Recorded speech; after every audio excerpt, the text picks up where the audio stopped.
오늘 읽은 요한복음 6장의 말씀은 우리 예수 그리스도, 우리 주님께서 생명의 떡이시다라는 말씀입니다. 그러니까 예수 그리스도를 진정 믿고 예수님을 따르는 자에게 이게 안 되네요. 주께서 은혜와 복을 주실 것이다 라는 그의 말씀이죠. 오늘 말씀을 한번 보면은 이렇게 나와 있습니다.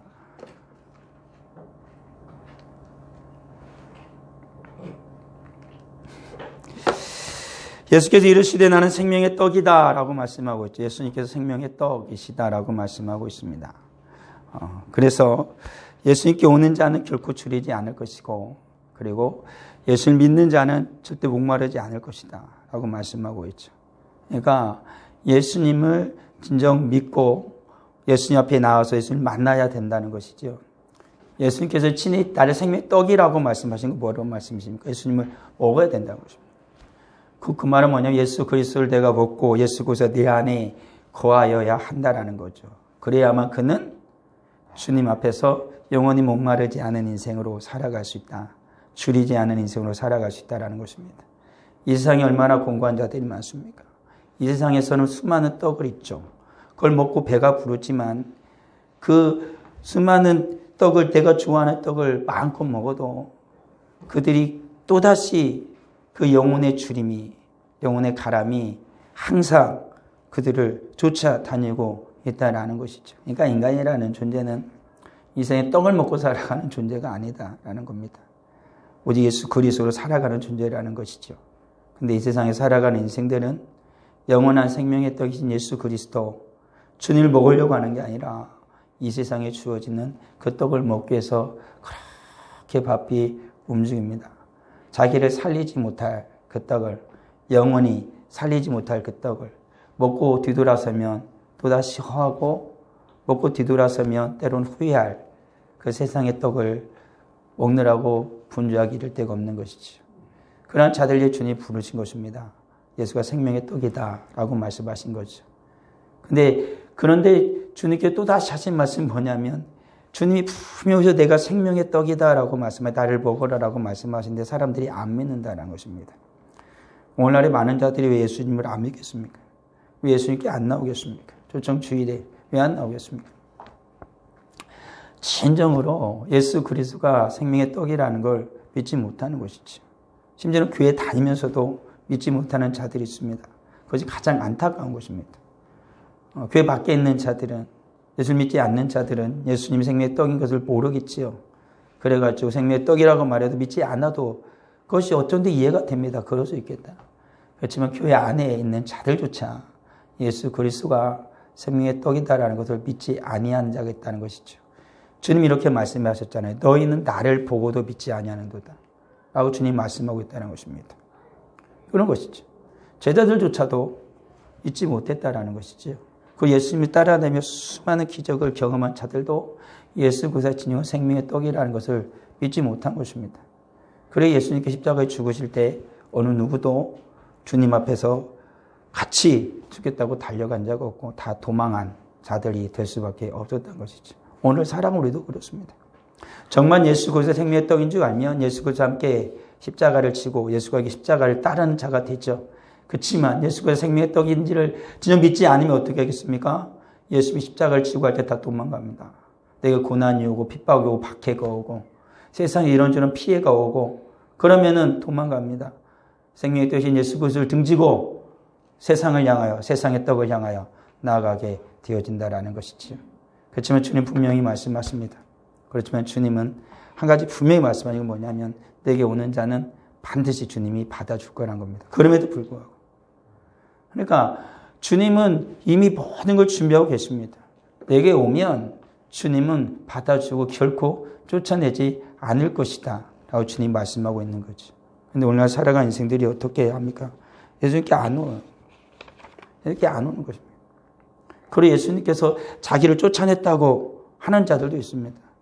예수님이 그를 쫓아낸 적이 절코 없습니다. 주님 말씀한 것처럼 내게 온 자는 주님이 다 받아주실 것이고 결코 쫓아내지 않을 것이다. 우리 사랑하는 성도들도 우리 초청 주일에 정말로 주님의 은혜 가운데 간절히 기도하고 초청을 해야 됩니다. 우리가 꼭 초청주일 되면은 갑자기 날씨가 우리를 도와주지 않지만 한편으로 이렇게 생각하면 됩니다. 우리의 믿음을 주님이 시험하신다라고 그렇게 믿고 더 간절히 기도하고 주를 간절히 소망해야 되는 것이죠. 우리의 믿음이 상황을 이겨내지 못하는 겁니다. 세상이 그렇죠. 그렇지만 믿는 우리들조차 이 상황을 이겨내지 못하면 안 되는 것입니다. 우리가 이겨내야 되는 것이죠. 주님 앞에 다시 무릎 꿇고 다시 엎드리고 주님의 은혜를 구하는 자들이 되어야 한다라는 것이죠. 그때 주님께서 은혜 부어주십니다. 포기하는 자가 아니라 끝까지 열심을 다하는 자가 되어야 되는 것이죠. 안 된다고 말하는 자가 아니라 그러면 그래도 더욱더 주에게 소망을 되어야 됩니다. 내 무능함을 알면은 주님이 진정 역사하신다는 걸 믿어야 되는 거죠. 바울이 말한 것처럼 내 약함 가운데에 진정 하나님의 강함을 경험하게 되는 것입니다. 오늘날 살아가는 우리들 지금 우리의 상황 속에서 우리는 분명히 경험하는 게 뭡니까? 정말 우리는 약하다는 것입니다. 난 정말 무능하다는 것입니다. 그걸 우리는 확실하게 주님 앞에 인정하고 주님의 전능하심을 주님의 강하심을 믿고 주님을 더욱 붙들어야 됩니다. 주님이 하시게 해야 되는 것이죠. 우리 주의 성령이 하시도록 우리는 주를 구하는 자들이 되어야 한다는 것입니다. 그래서 주님 말씀하시는 거 뭡니까? 주님께서 이 땅에 오신 것은 한 가지라고 말하죠. 아버지께서 보내신 주님의 뜻을 행하려 하는데 그건 뭐냐면 우리 아버지께서 예수님께 주신 그 모든 자들, 그러니까 구원받기로 작정된 모든 자들을 절대 잃어버리지 않고 마지막 날에 다시 살리기 위해서 주님이 오셨다. 그게 주님의 일이라는 거예요. 우리 예수님이 하시는 건 바로 그것입니다.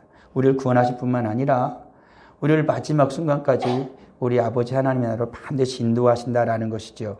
이게 우리 주님이 우리에게 베푸신 은혜입니다. 그러니까 이 은혜를 받은 우리들도 주님의 앞에서 그렇게 살아가야 하는 것이죠. 예수님께서 당시 사랑하는 제자들에게 마지막으로 지상명령을 내리신 게 바로 그거 아닙니까? 주님께서 하신 저 일을 너희들이 어떻게 계속해서 이어가라 라고 말씀하고 있는 것이죠. 그래서 오늘도 우리는 하는 것입니다. 한 사람도 안 나와도 하는 것입니다. 움직이지 않아도 하는 것입니다. 주어도 하는 것이고 계속 하는 것입니다. 네, 주님께서 우리에게 말씀하신 것이고 그것이 바로 주님의 일이었고 그것이 또한 우리의 일이 되어지기 때문에 그런 것이지. 그러니까 우리는 포기하지 않고 열심을 다해야 됩니다. 저 앞에 더욱더 열심을 내서 주님의 은혜를 구하면서 주님의 도움을 구하면서 주님의 역사가 일어나도 우리는 간절히 구해야 되는 것이죠. 아버지의 뜻은 아들을 보고 믿는 자마다 영생을 얻는 이것이니 마지막 날에 내가 이를 다시 살리리라 라고 말씀하고 있습니다. 그러니까 생명의 떡이신 예수 그리스도를 먹는 자는 어떻게 된다는 거예요? 안 죽는다는 거예요. 다시 어떻게 하니까? 살리니까. 세상의 떡을 먹는 자는 어떻게 돼요? 그게 끝인 것입니다. 죽는 것이죠. 영원한 영벌에 처하게 되어진다라는 것이죠. 어이구야. 됐네요. 주님께서 하시는 말씀, 이런 모든 아버지의 마음이 바로 이거잖아요.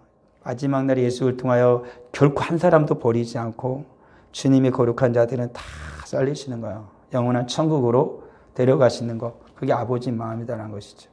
오늘날 우리 부모의 마음이 그거잖아요. 자식이 아무리 말을 듣지 않고 대바라졌어도 그를 향한 사랑은 결코 놓지 않죠. 사랑의 줄을 놓지 않죠. 막 괜한 기대어 소망을 갖잖아요.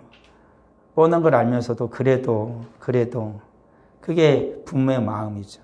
그게 부모의 마음입니다. 근데 우린 연약해서 그게 안 돼. 내 마음대로 안 된다고요.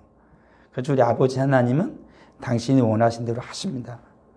그러니까 이걸 잘 주님 앞에서 믿음으로 외치를 시켜야 되는 거예요. 내가 안 되는 거잖아요. 근데 주님이 되시잖아요. 우리 하나님이 되시잖아요. 그러니까 우리 하나님을 우린 절대적으로 의지해야 되는 겁니다. 내가 하려고 하면 안 되고 내가 생각하니까 그런 거 버리세요. 내가 생각해 보니까 내가 어떻게 해 보니까 이렇대더라. 그거 아닙니다. 우리 하나님의 말씀을 따라 제 말씀대로 해야 되는 것입니다. 제 말씀대로 안 하는 게 우리의 죄가 되는 거예요. 그렇게 되면은 주님께서 모든 것을 해주겠다 약속하셨으나 우리의 죄악이 주님의 그 모든 길을 가로막는 거죠. 그러니까 어찌 보면 내가 초청하고 내가 전도하려는 그의 죄보다 믿음이 없어서 주님께 순종하지 못하고 내가 오히려 그들을 가로막고 있는 내가 그 내 죄 때문에 그들을 주님께서 이끄시지 않는 경우일 수도 있는 거예요. 내 죄가 주님의 그 구원의 길을 막고 있는 거예요. 우리의 죄가 주님을 믿지 못하는, 정말 예수가 생명의 떡이라는 걸 내가 믿지 못하는 거예요. 그래서 내가 막는 거예요. 우리가 막는 거예요. 그러니까 주님의 역사가 일어나지 않는 것이다라는 것입니다. 우리는 그걸 잘 봐야 됩니다. 우리는 오늘 이 시간에 정말 내가 주님의 역사를 가로막고 있는 죄의 벽이 되지는 않았는가라는 것이죠. 우리는 주님 앞에 다시 나를 되돌아보고 회개할 건 확실히 회개하고 주님의 은혜를 구하는 자들이 되어야 한다라는 것이죠. 엄밀히 얘기하면 우리는 어느 정도 저를 비롯한 우리 모두가 주 앞에 회개할 게 반드시 있는 것이죠. 내가 죄의 벽이 되어져서 주님의 그 큰 역사를 막고 있는 건 바로 나이다 라는 것이죠. 그런 것입니다. 우리 주님께서 원하시는 건 뭡니까? 우리 주님께서 지금 말씀하시는 건 뭡니까? 빨리 오라는 것입니다. 빨리 오라는 것입니다. 누가복음에 보면은 집 나간 아들이 어떻게 해요? 돌아오니까 어떻게 합니까?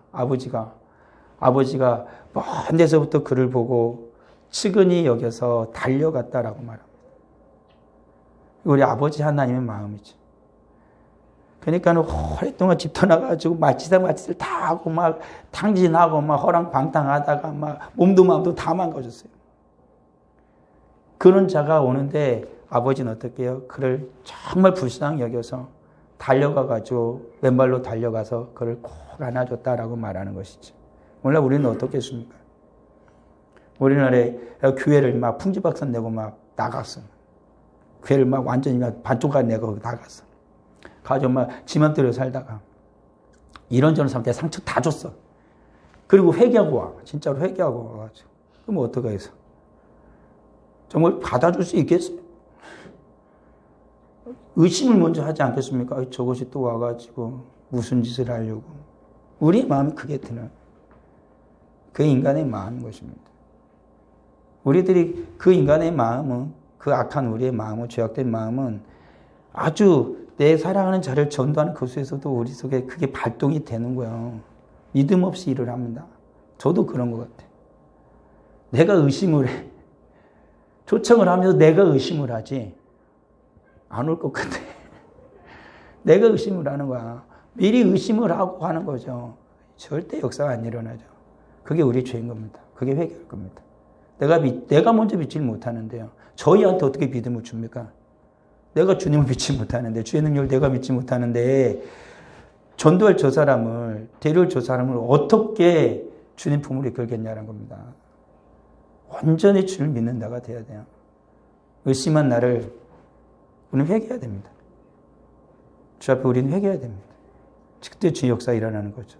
주님 분명히 말씀하잖아요. 돌아오는 모든 자는 주님이 어떻게 해요? 다 받아줍니다. 다 받아줍니다. 주님께 돌아온 자를, 죄를 버리고 돌아오는 자를 어떻게 불의한 자를 긍휼히 여기신다라고 말씀하잖아요. 주님이 그를 다 너그럽게 용서하신다는 거예요. 우리 주님 그렇게 하신다는 거예요. 그가 누구이든지 주님 상관하지 않습니다. 오늘 우리도 그래야 됩니다. 어쩌면 나도 집 나간 둘째 아들이 아니라 집안에서 아버지의 품을 떠난 아버지의 마음에서 멀어진 큰아들일 수도 있는 것이니까 우리가 다시 주님 앞에서 나를 돌아보고 다시 주 앞에 우리도 같이 서야 될 것입니다. 주님의 긍휼을 바라고 정말 내가 주님 앞에 지은 죄악을 주 앞에 용서를 바라고 주님 앞에 서는 자들이 되어야 한다라는 것이지. 우리 사는 모든 성도들 주님 앞으로 가야 되는 것입니다. 그들만 주님 앞으로 가야 되는 게 아니라 나도 주님 앞으로 가야 되는 것입니다. 오늘 우리의 모습을 이끌고 주 앞에 그대로 가고 하나님께 감사하고 주님의 은혜를 구하는 자들이 되어야 한다라는 것이죠. 앞서 말한 것처럼 하나님의 일은 한 가지입니다. 하나님께서 보내신 일을 믿는 것. 이게 하나님, 예수 그리스도를 믿게 하는 것, 이게 하나님의 일입니다. 하나님의 큰 일을 말한다라고 사도행전에서도 말할 때도 봅니까? 예수 그리스도를 믿게 하라, 믿으라라는 것. 그게 바로 하나님의 큰 일이라는 것입니다. 그러니까 이 세상에서 하나님께서 궁극적으로 하시는 일의 최종적인 목적은 뭐냐면 예수 그리스도를 믿게 하는 것입니다. 그게 우리 하나님의 일이라는 거예요. 이 세상에서 출세하고 이 세상에서 잘 먹고 잘 사는 거, 그게 주의 일이 아니라는 것입니다. 그것은 이방인이 구하는 것이라는 것이에요. 그러니까 믿는 자는 확실하게 주님 앞에 결단해야 됩니다. 결단해도 무너지고 쓰러지는 게 우리인데 그런 거예요. 확실하게 결단해야 돼요.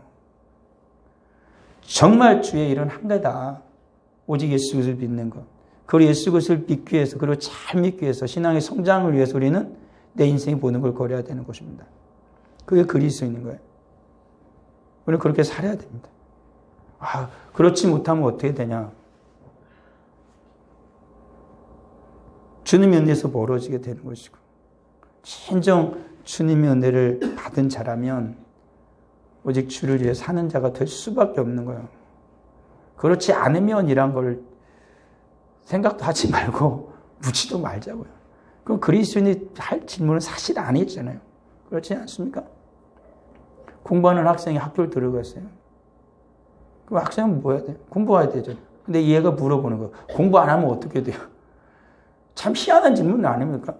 학생이 그냥 가서 공부만 하면 되지. 공부를 안 하면 왜 되는데 어떻게 왜 물어보냐. 공부하러 갔으면 공부하면 되지. 그리스도는 그런 거예요. 주를 온전히 섬기는 거예요. 잘 섬기는 거예요. 신앙의 성장을 위해서 내 인생의 모든 걸 거는 거예요. 그게 바로 그리스도인이다 라는 것이지요. 그런데 예수를 따라다니는 수많은 자들, 오늘날 교회는 수많은 자들은 어떤 자들이 있었다는 겁니까? 떡을 양식을 위하여서 살아가는 자들이 있었던 것입니다. 떡을 먹고 배부른 까닭에 예수님 따라가는 자들. 그런 자들이 있었다는 것입니다. 예수님께서 기적을 일으켰잖아요. 오병이의 기적을 일으켰지 않습니까? 그 떡 먹고 배불러가지고 예수님 따라가는 자들이 있었던 것입니다. 생명의 떡을 먹는 게 아니라 예수님께 그들에게 기적을 일으켜가지고 예수님께 기적을 일으켜서 그들에게 준 그 육신의 떡을, 썩을 양식을 먹고 예수님을 따라다니는 자들이 있었던 거죠. 그러니까 예수님께서 이 땅, 이 세상에서 베푸신 수많은 이적과 기적의 목적은 하나예요. 예수님 믿게 하는 거야. 예수님 믿게 하는 거야. 근데 많은 자들이 뭘 자꾸 착각해요. 병 나으려고 쫓아다니고, 명예를 얻으려고 쫓아다니고, 그리고 떡 얻어먹으려고 쫓아다니고. 사실 제자들도 그랬었거든요. 예수님 기적을 막 행하니까 예수님께서 십자가에 대해서 내가 이제 예루살렘 가서 죽는다 그러고 말하고 예루살렘 가는데 제자들은 그 뒤에 따라가면서 뭔 짓 하고 있었는지 아십니까? 누가 큰 자냐? 누가 큰 예수님 예루살렘 가서 죽으러 가신다는데 뒤에 따르는 제자들은 야 누가 크냐? 너 우리 12명 중에 누가 최고야? 자기들이 그거 논쟁하고 있었어요. 얼마나 어리석은 자들입니까? 3년을 배우고 마지막 한순간까지 그들의 생각은 뭐였어요? 떡의 떡, 썩을 양식을 위해 생각하는 것도 제자들이었습니다. 그러니까 오늘날 살아간 우리들이 정말로 주님을 충만히 받지 않으면 썩을 양식을 위해서 말하는 것이 그렇게 크게 틀린 것도 아닐 것입니다. 그렇지만 믿는 자들은 그렇게 사는 게 아니시다. 영생하도록 있는 양식을 위하여 사는 것입니다. 세상에 생명을 주는 것, 진정한 생명의 뜻인 예수 그리스도, 그 예수를 먹는 겁니다. 그리고 살아가는 것입니다.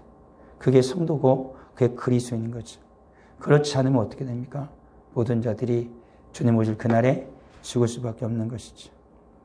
그 예수께로 우리가 나가기만 하면 성경 분명히 말합니다. 나는 생명의 떡이다. 내게 온 자는 줄이지 않을 것이고 나를 믿는 자는 영원히 목마르지 않을 것이다. 주께로 가면 그렇게 됩니다. 우리가 예수께로 안 가니까 우리가 줄이는 것이고 예수께로 안 가니까 내가 목이 타는 겁니다. 예수께 가면 진정 우리 주님께서, 생명의 떡 우리 주님께서 우리를 풍성하게 하실 것입니다. 주님께서 말씀하셔서 나는 주님 우리에게 생명을 줄 뿐만 아니라 어떻게 한다고요? 풍성히 또한 얻게 하신다라고 분명히 우리 주님 말씀하고 계신 것입니다. 우리가 주님 앞에 갈 때 주님에게 풍성한 삶을 주시는 거예요. 이 세상이 주는 그 풍요로움이 아니라 예수 그리스도께서 주시는 그 풍성한 삶이 있는 것입니다.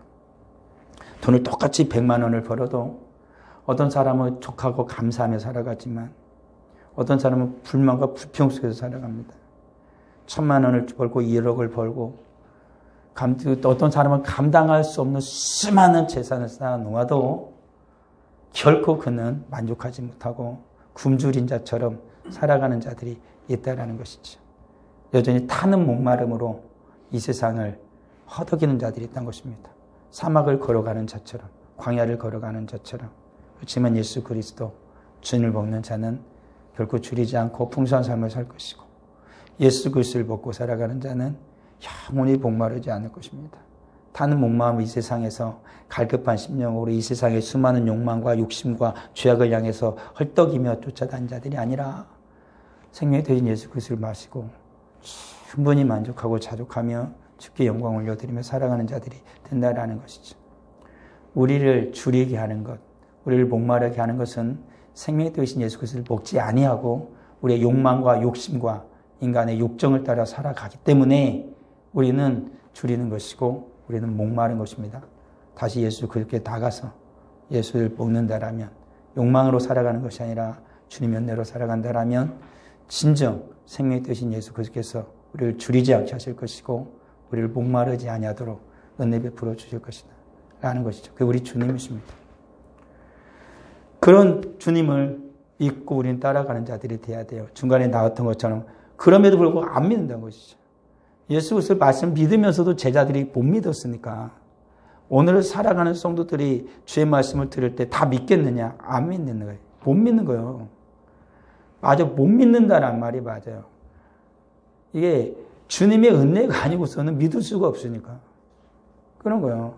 성령의 은혜가 아니고서는 안 믿어지거든요. 이게 들으면서 끄떡일 수는 있겠지만 그냥 끄떡이는 거지, 내가 정말 주의 말씀을 내 마음속 깊숙이 수납해서 내 영혼에 영향을 미치고 내 영혼을 변화시켜서 내 삶을 변화시키는 그런 역사는 안 일어나니까 그런 거예요. 믿지 못하는 거죠. 그렇지만 주님 분명히 말씀하십니다. 예수가 생명의 뜻인 걸 믿어야 된다는 것이죠. 믿음의 눈으로 주님을 바라보며 살아가는 자들이 되어야 되는 것입니다. 히브리서 11장에 나오는 수많은 믿음의 사람들처럼 어떻게 해요? 믿음으로 다 살아가는 자들이었습니다. 믿음으로 살아가는 자들. 그런 사람들은 성경이 뭐라고 말합니까? 이 세상이 감당하지 못하는 자들이었다라고 말하죠. 그게 믿음의 사람인 거예요. 믿음으로 살아가는 자들의 모습인 것이죠. 근데 믿지 못하고 살아가는 자들은 어떻게 돼요? 그냥 세상에서 살아가는 거예요. 믿음의 사람은 세상이 감당을 못합니다. 우리가 진정 믿음으로 살아간다면 이 세상의 교회를 감당하지 못해요. 그 말은 뭡니까? 교회가 세상을 다 엎을 거라는 거죠. 주님의 구원의 물결이 그들로 넘치게 할 거라는 것입니다. 우리가 정말 믿음으로 살아가면 저들을 주님의 은혜로 덮어버릴 거예요. 우리가 믿음이 없는 거예요. 내가 믿음이 없는 거예요. 주님 앞에 믿음을 달라고 그렇게 기도하지만 또다시 일어선 믿음이 없는 나를 보게 되는 거죠. 의심하는 나를 보게 되어지는 거예요. 그게 내 죄인 것입니다. 주님 앞에 믿음으로 살아갑시다. 이런 사람을 세상이 감당하지 못하는 것입니다. 주님 앞에 믿음을 달라 기도하시고 믿음으로 살아가면 우리의 믿음을 통하여 주님께서 반드시 역사하시는 것이죠. 그렇지만 패역한 자들은 어떻게 됩니까? 패역의 세대는 누가복음 12장에 보면은 한 부자가 있죠. 너무너무 많이 부자니까 막 많은 수확을 얻은 거예요. 농사를 지었는데 너무 많아. 창고도 새로 지어가지고 많이 쌓아뒀어요. 그러면서 그는 평안할 거라고 생각한 겁니다. 근데 어떻게 되죠? 그 영혼은 줄인 것이죠. 결국 어떻게 되면 그 영혼은 그날 밤에 주님이 거둬가는 거예요. 아무것도 할 수가 없는 거죠. 많이 쌓아뒀지 평안히 쉬고 먹고 마시고 즐거워하리라 하되 그날 밤에 우리 주님 그 생명을 거둬갔습니다. 줄인 자이죠. 아무것도 할 줄 못하는, 그렇게 많은 걸 쌓아놓았지만 자기 생명을 구원하지 못, 자기 생명 하나 구하지 못하는 자예요.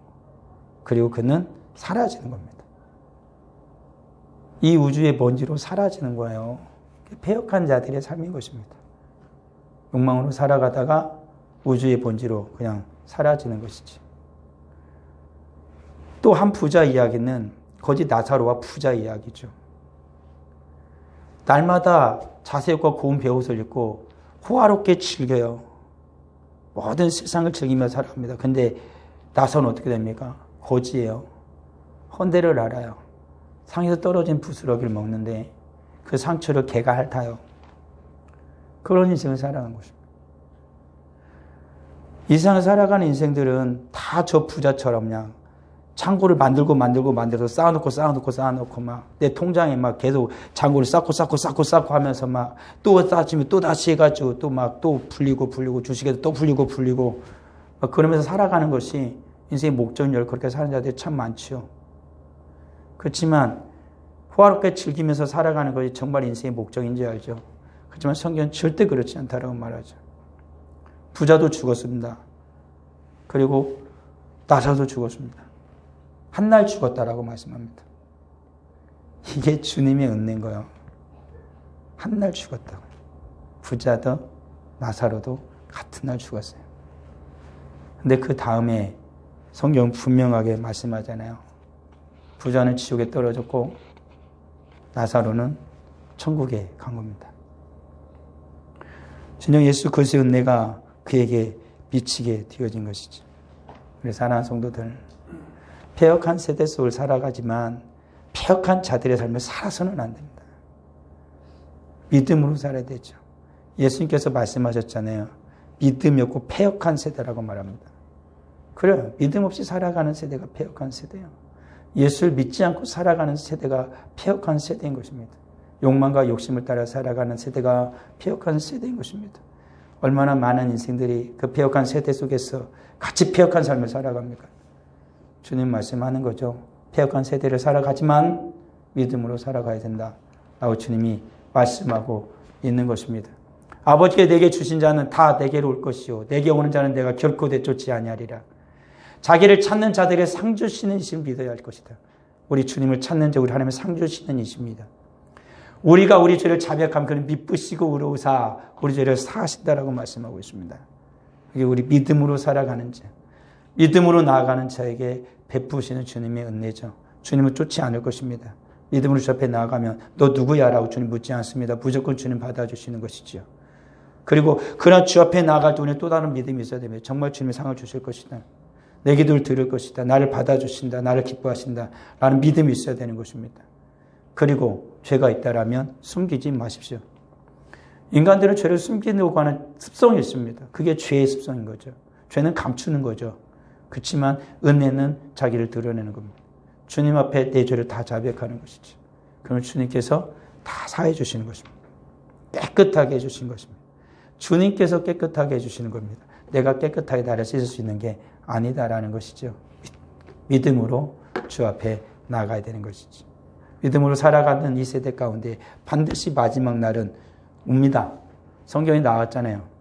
불법을 행하는 자들은 불불에 던져놓고 의인들은 아버지 나라에서 해와 같이 빛날 거라고 말합니다. 믿음으로 살아가는 자, 생명의 뜻인 예수를 벗고 살아가는 자는 아버지 나라에서 해와 같이 빛날 것입니다. 그러면 생명의 떡을 먹지 아니하고 썩어질 양식을 위해 살아가는 자들은 나중에 풀른 불에 던져질 것입니다. 주님께서 믿음으로 살아가는 자들은 마지막 날에 다시 살릴 것입니다. 그 영원한 하나님 나라에 가게 할 것이지만 패역한 자들은 어떻게 합니까? 다 멸망시킬 겁니다. 그들을 멸망시킬 것입니다. 반드시 주님께서 그렇게 하시는 것이죠. 패역한 세대를 따르지 마십시오. 정말 얼마나 안타까워요. 우리의 죄악된 욕망은 자꾸 패역한 세대를 따라가려고 합니다. 그게 맞는 줄 알고. 그게 맞는 줄 알고. 그렇지만 반드시 멸망당해요. 그 끝은 멸망당하는 거예요. 착각하면 안 되는 것입니다. 사탄은 우리를 착각하게 만들지만 거기에 속아서는 안 되는 거예요. 생명의 뜻인 예수 그리스도를 먹으십시오. 썩어질 양식을 해서 살아서는 안 되는 것입니다. 멸망을 당할 것인지 다시 주님이 살리셔서 영원한 아버지 나라에 살 것인지 우리는 그걸 봐야 되는 것이죠. 불법을 행하는 자들은 불에 던져놓고 의인들은 아버지 해와 같이 빛날 것이다. 라고 말씀합니다. 영원한 세대, 결국에는 주님 앞에서 그렇게 살아가다가 영원토록 살아가는 세대가 우리에게 오는 거예요. 주님을 믿지 않는 자들은, 썩을 양식 위에 살아가는 자들은 영벌에 처해질 것이고 의인들은 영생에 들어갈 것입니다. 진정 생명의 떡을 먹는 자들만 영생에 들어가는 것이죠. 계시록 21장에서 6절에서 8절은 정말로 더 심각하게 나옵니다. 이기는 자, 정말 생명의 떡을 먹은 자들은 이것들을 상속으로 받으리라. 나는 그의 하나님이 되고 그는 내 아들이 될 것이다. 이 주님이 은혜입니다. 그렇지만 썩을 양식을 위해 살아가는 자들에 대해서 요한계시록은 이렇게 나오고 있거든요. 두려워하는 자들, 믿지 아니하는 자들, 흉악한 자들, 살인자들, 음행하는 자들, 점술과 우상 숭배하는 자들, 거짓말하는 모든 자들, 썩은 양식 위에 살아가는 모든 자들, 불과 유황으로 타는 못에 던져지는 이것이 둘째 사망이에요. 영원한 세대를 그 속에서 살아가는 것입니다. 영원토록 그 둘째 사망의 못에서 살아가게 될 것이다 라고 성경이 말씀하고 있는 것이죠. 우리 사랑하는 성도들, 우리 아버지의 마음은 정말로 뭘까요? 죄짓고 나쁜 놈들 다 저 풀불에 던져가지고 저걸 다 불태워서 죽여버릴 거야. 이게 아버지의 마음이겠습니까? 성경은 그것이 아니라고 말씀합니다. 마태복음에서 분명하게 말하죠. 길을 잃었으면 99마리의 양을 두고 한 마리를 찾으러 가는 게 우리 아버지입니다. 우리 하나님이십니다. 우리는 지금 이 안전함 우리 안에 있죠. 우리 하나님, 우리가 같이 우리 하나님께 기도하고 우리 하나님 은혜를 구할 때 잃어버린 그 양을 향해서 우리 하나님이 나아가시는 것입니다. 우리 하나님 그들을 구하러 가시는 것이죠. 찾으면 어떻게 하십니까? 그를 데려와서 길을 잃지 아니한 이를 나오는보다 이것을 더 기뻐할 것이다 라고 말씀하죠. 모두 다 같이 주님 앞에서 축제를 벌이는 것이죠. 그게 우리 아버지 하나님의 마음입니다. 우리가 그 마음을 늘 기억하고 살아야 되는 것이죠. 우리 아버지 하나님의 마음은 결코 버리는 것이 아니다라는 거예요. 반드시 구원하는 것이다. 반드시 찾아내는 것이다 라는 것을 믿어야 됩니다. 그 믿음을 가지고 기도해야 되는 거죠. 안 될 것 같다. 이제는 안 될 것 같다. 그런 마음은 결코 주님이 주시는 마음이 아닙니다. 마지막 한순간까지 믿음을 가지고 우리 하나님께 간절히 구해야 되는 것입니다. 오늘도 주님은 잃어버린 양을 찾으러 주님 홀로 가십니다. 그때 주님께서 우리에게 똑같이 말씀하시지 않겠습니까? 너는 어떻게 할 거니? 우리 사는 성도는 어떻게 할 겁니까? 주님은 잃어버린 양을 찾으러 가시겠다는데 우리는 어떻게 하겠습니까? 그냥 알아서 찾아오시오. 그럴 겁니까? 아니면 같이 찾으러 가야 할까요? 주님이 잃어버린 양을 찾으러 가는다고 나에게 말씀하실 때는 내가 아무도 모르는 낯선 일을 찾으러 가겠다고 말씀하시지 않을 것입니다. 내가 잘 아는, 내가 사랑하는, 내가 너무도 아끼는 그 일을 찾으러 가겠다라고 말씀하시잖아요. 우리에서 떠난 한 마리 양이잖아요. 내가 사랑하는 자입니다. 내가 아끼는 자입니다. 그를 찾으러 주님이 오늘 가겠다고 말씀하시죠. 우리도 함께 가야 합니다. 뒷짐지고 구경하는 게 아니라 주님과 함께 찾으러 가야 하는 것이죠. 그리고 주님과 함께 그를 집으로 데려와서 같이 기뻐하는 우리가 되어야만 할 것입니다. 우리 사랑하는 성도들, 갑시다. 오늘은 빈손으로 왔을지 모르나 우리가 주님 앞에 다시 빈손을 들고 하나님께 기도하면 이 두 손을 누가 채워준다고 말합니까? 주님이 채워줄 것이다 라고 말씀합니다. 내 무능함을 감사하십시오. 아무것도 못한 걸 감사하십시오. 왜요? 하나님이 하실 거니까. 하나님이 하실 걸 믿고 감사하십시오. 대신 우리는 한 가지를 주 앞에 반드시 믿음으로 고백해야 됩니다. 나의 죄를 회개할 뿐만 아니라 순종하겠다고. 주님께 순종하겠습니다. 주님 순종하시도록 성령 하나님 역사해 달라고, 인도해 달라고. 그럼 주님께서 반드시 구원의 은총을 베풀어 주실 것입니다. 우리 같이 기도합니다. 아버지 은혜를 감사합니다. 생명이 되신 예수 그리스도, 우리 주님께서 오늘도 우리에게 나를 먹으라 라고 말씀하십니다. 어떤 이는 먹지 않습니다. 의심을 합니다. 믿지 못합니다. 오늘도 주님께서 우리에게 말씀하십니다. 내가 생명의 떡이다. 내가 살리겠다. 내게 오는 자를 결코 쫓아내지 않겠다 라고 주님이 말씀하십니다. 영원한 나라, 아버지 나라에 다시 너희를 살아나게 해서 영원토록 살게 하겠다라고 말씀하심에도 불구하고 우리는 아직도 믿지 못하고 있는 것은 아닌지요. 빈손으로 와서 아무렇지도 않다라면 어찌 그것이 우리 하나님의 마음을 흡족하게 하는 것이겠습니까? 아버지 하나님, 우리는 무능한 자고 우리는 아무것도 할 수 없고 빈손으로 왔습니다. 주님 긍휼히 여기시고 불쌍히 여겨 주옵소서. 주님 함께 나가기를 원하오니 주님 함께 하소서. 빈손으로 오는 것이 아니라 내 빈손을 주님 앞에 내어드리고 주 앞에 간절히 간구할 때 우리 주님께서 반드시 기쁨으로 단을 거두어 오게 할 걸 믿사오니 우리 아버지 하나님, 우리 사랑하는 성도들 우리 모두가 다시 주님 앞에 믿음의 손을 들고 주 앞에 간구하고 주 앞에 순종할 수 있는 모든 자들이 되게 하여 주시옵소서. 11조 예물을 드립니다. 감사의 예물을 드립니다. 성교 예물을 드립니다. 정한 금을 드립니다. 드린 모든 손길 하나님 기억하여 주시고 주님께서 하늘의 큰 은혜와 복으로 함께하여 주옵소서. 생명이 되신 예수 그리스도 그 주님을 먹고 살아가게 하여 주셔서 결코 줄이지 아니하고 목마르지 아니한 풍성한 삶을 살아가는 우리 사랑하는 모든 성도가 다 되게 하여 주시기를 주여 간절히 바라고 원합니다. 오직 믿음으로 주 앞에서 살아가는 우리 모두가 되게 하여 주옵소서. 예수님의 이름으로 기도합니다.